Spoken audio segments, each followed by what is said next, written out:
Hey guys, Jean here. I'd been in Russia for 11 months and it was time to leave. My husband Vitaly and I packed up our entire home, stuck our belongings in storage in Moscow, and flew off. Destination? Bali, Indonesia. But first, we have to stop in Jakarta and quarantine for 8 days.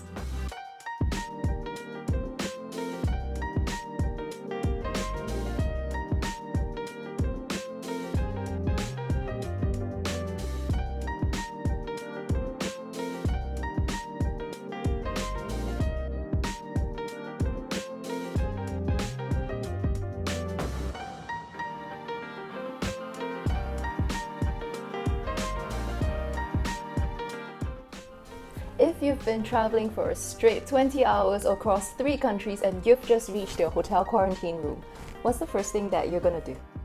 We made it! I was giggling when Vitaly did this because we were both just so happy to have finally made it to our quarantine hotel after such a long journey. But then like 10 seconds later, I was just like, oh god, he's potentially spread COVID-19 germs all over our clean bed for the next 8 days.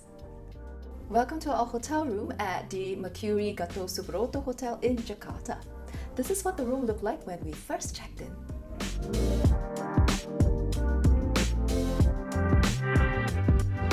Six days into our quarantine, and then it looks like this.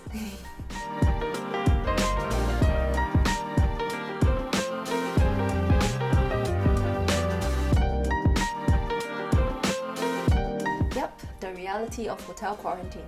So our quarantine package here costs 12,500,000 Indonesian rupiah, which works out to be about $863. And this includes 8 days stay in this very hotel room with all 3 meals inclusive, 2 PCR tests for each of us, so 4 in total, and 28 pieces of laundry during the time of our stay. So it's quite a good package, all inclusive.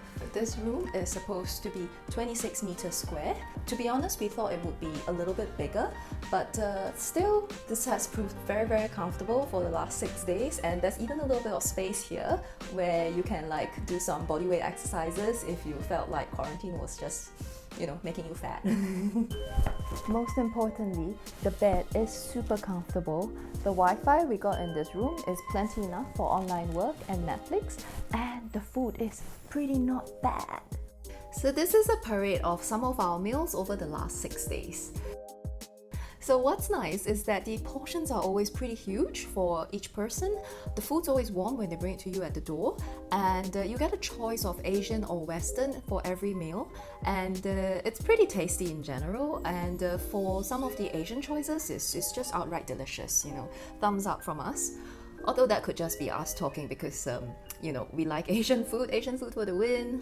And the staff here are very, very kind. It could just be how Indonesians are in general, but we found the people here to be always smiling, very kind, very thoughtful, genuinely trying to take care of us. And it's lovely when you're in quarantine to open the door 3 times a day and find a nice smile on the person standing opposite you. So yeah, they even brought us like big bottles of mineral water and snack packages. Very thoughtful. So definitely, if you're casting around for a quarantine package in Jakarta, this isn't the cheapest, but overall we've had a very positive experience and would definitely recommend. When we booked flights and visas to Indonesia in late June 2021, the pandemic situation here was fairly stable back then, and quarantine requirements were actually only 5 days. Little did we know that by the time we were actually arriving in Indonesia in mid-July 2021, Indonesia would be in the grips of its largest yet surge in pandemic infection cases. It was really stressful towards the last 10 days before we flew off from Moscow because the entry requirements to Indonesia kept getting more and more difficult. Like they increased the quarantine requirement from 5 to 8 days, which meant an increase in travel costs.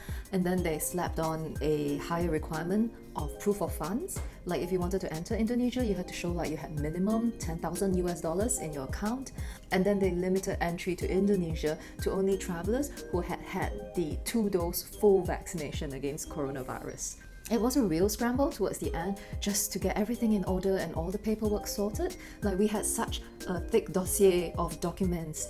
So travel now during the height of pandemic in middle of 2021 is so much more onerous than before, and there's so much more money at stake as well, because the evolving situation just means that any changes would have this massive domino effect. Like you've got your visas, your flights, your quarantine, and then possibly more flights and more stuff lined up. But the first few steps are so prone to changes, flight disruptions, cancellations, changes to your visa, for example. And then, all of that, if any of that changes, every domino down the line falls. And there's so many deposits and everything at stake. Generally, my take on this is that if you don't have to travel right now, then just stay where you are and be happy, because honestly, to me, it's not really worth the pain or the hassle. I actually did a small little travel poll on this YouTube channel on the day that we started to fly from Moscow. And actually, the majority of people actually voted that they were happy to stay where they are. And I think it's actually very awesome. I was very happy to see this because it tells me so much. It tells me that most of you out there are safe, happy, and comfortable where you are located currently, and that importantly, you are aware, conscious, and appreciative of that state of being. And I mean, the key to a good life is mostly contentment and peace of mind, right? So for us, traveling right now to Indonesia is not 100% voluntary option. We love Indonesia. We have always thought about coming here after we finished with Russia. But I guess the timing right now is not really up to us. It's really because I accidentally overstayed my visa in Moscow. So staying on further there was not a legal option anymore. I could have gone back to Singapore, but Vitaly couldn't have been able to come with me. So we decided we wanted to be together and not be separated again for now. Well, luckily for us, we managed to arrange travel into Indonesia, even though right now it's, like they're in the middle of a pandemic. And in fact, we arrived in the middle of a very severe lockdown known as the PPKM. But still, we're very excited. We know life henceforth will have its limitations.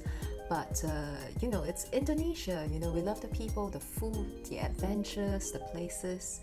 And yeah, we're actually at a new stage in our lives right now. We just finished with all our renovations in Moscow. We are at the point where we're ready to begin the next stage. We need to look for new ventures, new projects, new business opportunities. So that's really what we hope to be doing in Indonesia and in Bali. For the next few months, we're hoping to settle in and hopefully discover some exciting new ideas, new ventures. If you guys have any ideas of your own as to what we could be doing in Bali or in Indonesia, do leave us a comment below. We would love to hear your ideas as well. So I guess this is our little travel update for now. Thank you for staying with me till this point. I hope you enjoyed the video, and don't forget to click like and to subscribe to stay tuned for more of what we get up to in Indonesia and in Bali. So till next video, bye!